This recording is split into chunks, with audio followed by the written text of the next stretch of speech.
ദാരിദ്ര്യത്തെയും കുടുംബത്തിന്റെ കൂട്ട ആത്മഹത്യാ ശ്രമത്തെയും അതിജീവിച്ചാണ് MSV സംഗീതത്തെ കൂട്ടുപിടിച്ചത്. വയലിനിസ്റ്റായ TK രാമമൂർത്തിക്കൊപ്പമാണ് സംഗീത സംവിധാനത്തിലേക്ക് എത്തുന്നത്.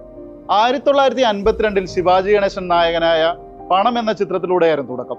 1965 വരെ ഇരുവരും തമിഴ് ചലച്ചിത്ര രംഗം വാണു. പിന്നാലെ MSV സ്വതന്ത്ര സംഗീത സംവിധായകനായി. MGRനെ മക്കൾ തിലകമായും ശിവാജിയെ നടികർ തിലകമായും ജെമിനി ഗണേശനെ കാതൽ മന്നനായി മാറ്റിയ ഈണങ്ങളൊരുക്കിയ MSV തെന്നിന്ത്യൻ സിനിമയിലെ മെല്ലിസൈ മന്നനായി. തമിഴ്, മലയാളം, തെലുങ്ക്, കന്നഡ, ഹിന്ദി ഭാഷകളിലായി 1300-ലേറെ ചിത്രങ്ങൾക്ക് ഈണമിട്ടു.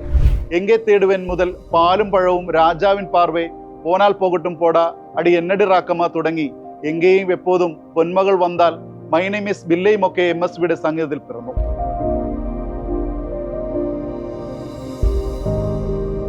തമിഴിലെ ഗാനനിരൂപകനായ അലക്സാണ്ടർ ബാബു ഒരിക്കൽ MSVയെ അനുസ്മരിച്ചത് ഇങ്ങനെയാണ്: തമിഴ് സിനിമാ സംഗീതത്തെ അരനൂറ്റാണ്ട് ഭരിച്ച ഡബിൾ ബോങ്കോസ് ശബ്ദം.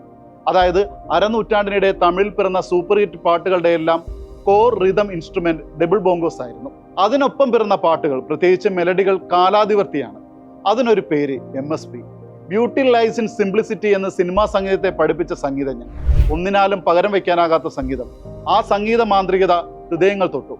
കാലങ്ങൾ സഞ്ചരിച്ച് റീമിക്സുകളായും കവർ വേർഷനുകളായും അവ തലമുറകളിലേക്കും പടരുകയാണ്.